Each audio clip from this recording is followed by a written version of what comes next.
Hi people, Moin away from back here again as always, Andrew as usual. Yeah, as you can tell, as always, Andrew as usual, this video is going to be about the ages. It's an extension of my article about zodiacal ages, the ages explained. Someone that commented in someone that commented miscellaneously on my content got me thinking, in a manner of speaking. And a lot of people are under the unfortunate delusion when you Google stuff and whatnot, is that an age lasts like 10 centuries, like 1,000 years or thousands of years. One moment. Yeah, that an age lasts 1,000 years or something. No, that's pure nonsense. That's pure hogwash. Of course, I haven't confirmed this, but doesn't even remotely make sense. I'm not saying that there's no possibility that it's not true. It is true, at least within a certain context, or it can be better said, but highly unlikely. It's just more hogwash and more nonsense for the millionth or billionth time, figuratively speaking. Now, I'm here to set the record straight and explain stuff, and I'll be reading from my article, and then we'll take it from there. I will, in this article, briefly touch upon the subject of ages. We've all heard the age of insert zodiac sign, so Aries, Taurus, Gemini, Aquarius, Pisces, you name it. E.g., the age of Aquarius and speculation in regards thereto. There is not a lot to say, or some grand complex system that this outlines. The zodiacal ages are similar to the climate-based seasons in the sense that they obviously are recurring. The age of Aquarius will return again, just like all the others. One age lasts approximately at its peak 5 years, 10 at most in general, 15 extremest of cases. Just like planetary hours, they can be longer or shorter, but the aforementioned time frame is the general length of an age, which by contextual definition stands for the qualities that stand out globally, e.g. peak technology, misinformation, and so on. And that's it. Lastly, I need to point out that a zodiac sign has a multitude of properties that manifest within the scope of ages, and that the same trait or quality won't or doesn't have to necessarily repeat itself. The age of Aquarius, for example, doesn't/won't always emphasize technology. Instead, it can manifest people being more prone to socializing with each other and free trade and or movement, or more potent weather than usual. The ages can also have mixtures of properties, so they don't have to be black and whitish. P.S. I looked into it, and before the age of Aquarius, it was the age of Sagittarius. Currently, Pisces and Capricorn to follow, and then I have 4 videos regarding the ages about specific sections like the age of Aquarius, it ending, the age of Pisces being the norm now, and that Capricorn is coming in approximately a decade from now. So think 2034, 2035.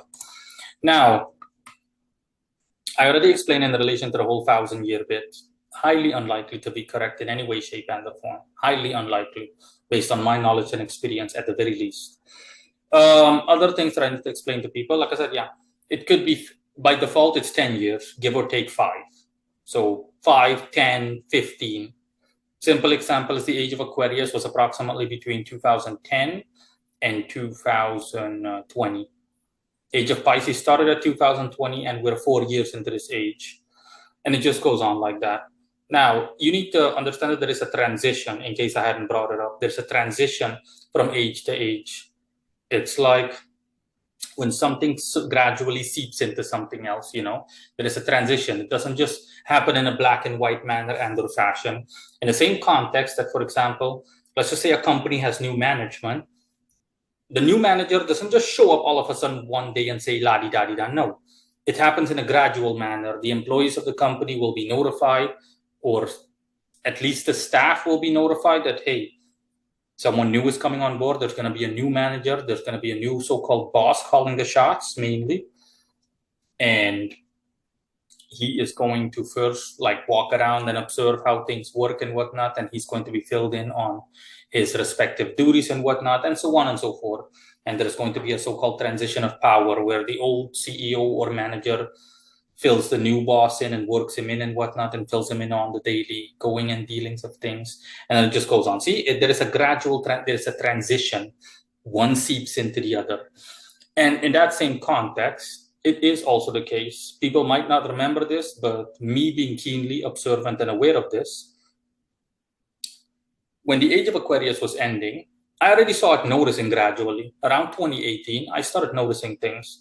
That's when you saw all the things that are the norm currently take place. But you have to really be observant, because it happened in a subtle manner, and then it just kept gradually building up until the point where in 2020 it was already like full blown here, boom.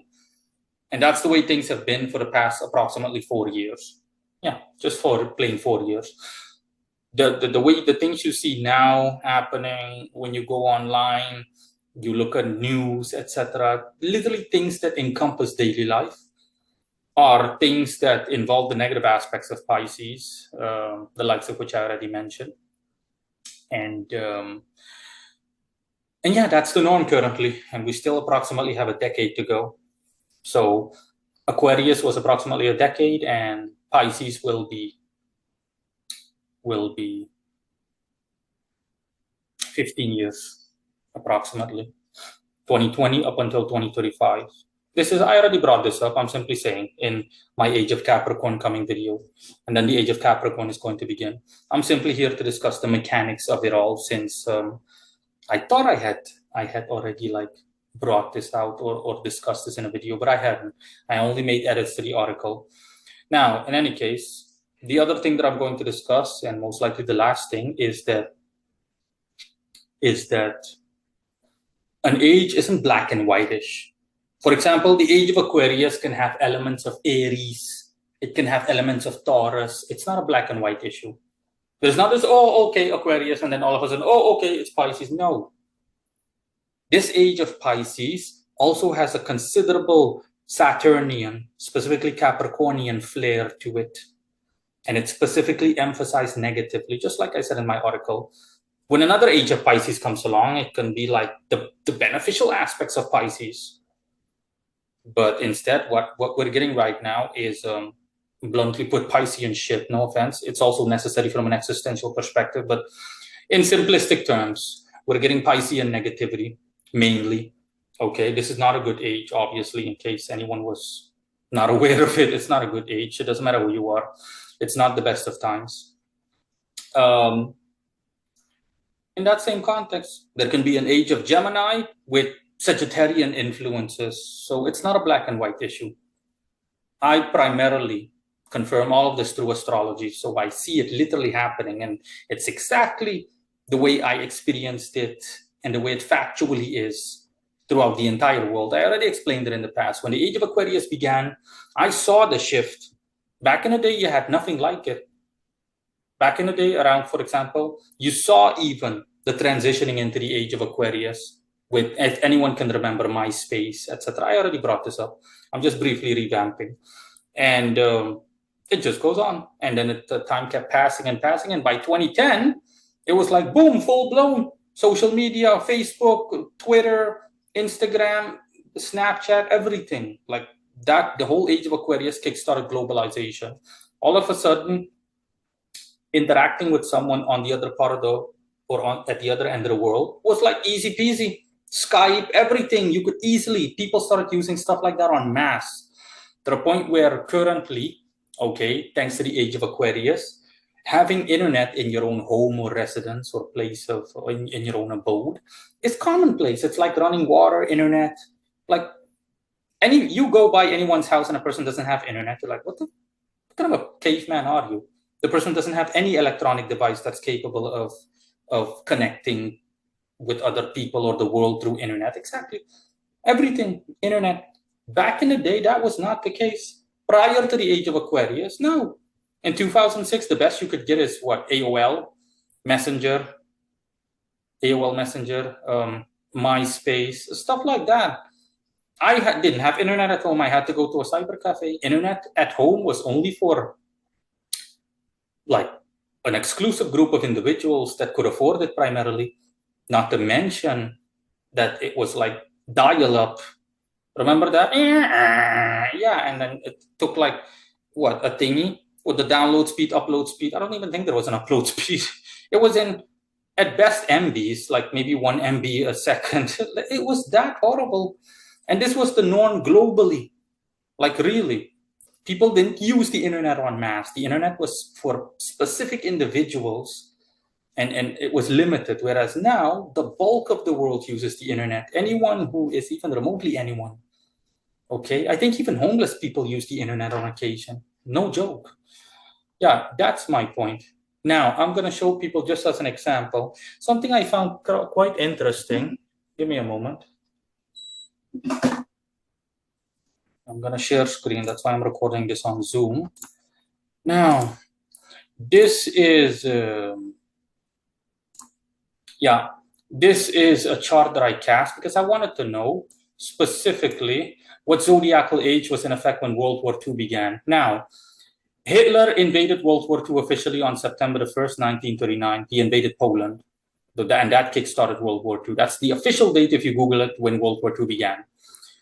Now, the 10th house here in astrology represents thingy, and everything relating into the 10th house represents. I'm going to explain to people so that you understand how the mechanics work, how things work.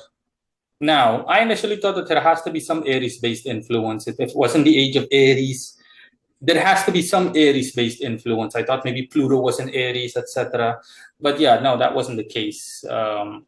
If you consult an ephemeris, universal time-wise, Pluto was in Leo alongside Mercury and whatnot, I think. Or Mercury was in Virgo, you name it.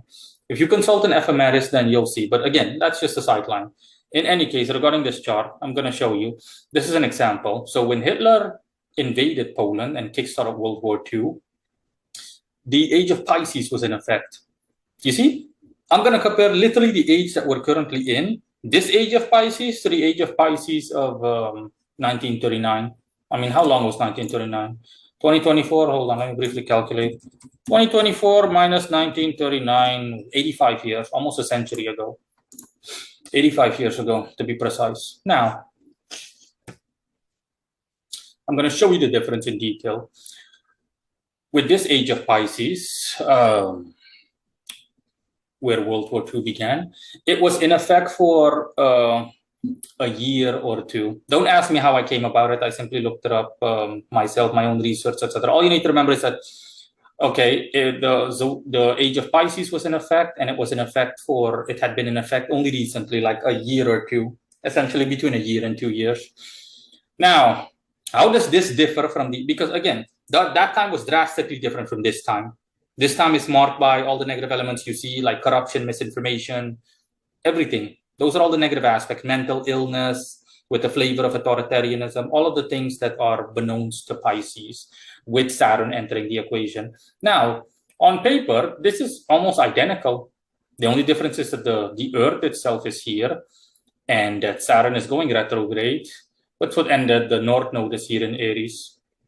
But the same chart I have on the age of Pisces, this current age, has the same thing. Neptune is in Pisces going retrograde, and Saturn is also here, but it's not going retrograde. Now, I'm going to show you the difference, okay? The difference is here that, for starters, this degree, that's why the devil lies in the details. This degree, 28 degrees in Pisces, it stands for mastery. Let me just double check to be absolutely sure, but I know it is. Yeah, mastery. Within this context, what's the opposite of mastery since Neptune is going retrograde? You need to think the opposite of mastery, mastering someone. It stands for, in this context, subjugation. It stands for that when World War II started, Hitler wanted to subjugate all the people that he wanted to subjugate. Now, midheaven is ruled by 16 degrees in Pisces. 16 degrees in Pisces stands for hypotheses. It stands for the fact that Hitler he had an idea, he formulated it, and he wanted to bring it into the stage of reality. He wanted to materialize it. That's why Saturn is going retrograde, because it's a destructive form of hypotheses. Okay, and it is conjunct, separated only by perfect conjunction, separated only by 6 minutes. The Earth says the same thing. That's 15 degrees in Pisces, stands for poeticism. It essentially stands for subjugating the Earth, metaphorically speaking. So essentially, Hitler wanting to bring everyone to heel. That's what this age was signified by, a would-be or wannabe ruler that wanted to bring the world to heel under his sphere of influence. That's why the Earth is here. The Earth stands for what is desired, and Hitler and all that followed him stands for Saturn. And see, that's why it's conjunct midheaven. And see that? That's the difference. Whereas if I were to show people the chart that I have from this age, the degrees are different, and other tidbits here and there are different to the point where it makes a big difference. To the point where, again, the same zodiac sign, but completely different meanings. Now, last but not least, the North Node is there in Aries. And I knew it. I was like, there has to be some Aries-based influence because, again, Aries is the zodiac sign that deals with war in general. But in what way specifically? The violent aspect of war, bloodshed and stuff like that, the battlefield. That's what Aries deals with. Now, 6 degrees in Aries. The 6 degrees keyword here is restlessness. That's what that 6 degrees means. And that's why it's the North Node. The North Node essentially stands for the direction that Hitler wanted to head into or was heading into. The North Node in this context stands for what element is going to be brought about through desire or just through necessity. And that is Aries, and that's exactly what happened, specifically in a restless manner, as in the aforementioned would-be ruler or wannabe ruler wanted to bring everyone to heel, and specifically he wanted to do so in a violent way. Why? Out of restlessness, as in, okay, anyone that doesn't subjugate to me or that doesn't subject themselves to my reign and the empire on whose behalf I'm fighting, we're going to put them to heel or bring them to heel violently. See, that's what it stands for, out of restlessness. And see, this is an example of how an age works. I love the fact that this is a perfect example because it's the same. On paper, it's the same zodiacal age that we currently are in until approximately 2035. But the difference is, you can see glaringly, on paper it's Pisces, but it had an entirely different meaning 85 years ago. And this is a perfect example that I'm giving people, that it's not a black and white issue. Not, oh, Aquarius, oh, Pisces. No, it's not black and white. See? This age of Pisces, reminiscent of World War II, has what? Other than Saturnian influences, it has Aries-based influences, it has Earth-based influences, etc. And Pisces has an entirely different meaning here. Pisces doesn't stand for mental illness, misinformation, corruption. No. This age of Pisces is purely marked by subjugation, by force or through sheer force, out of a desire to subjugate the world. And yeah, that's what it stands for. And there you go, guys. Bye-bye. Until next time.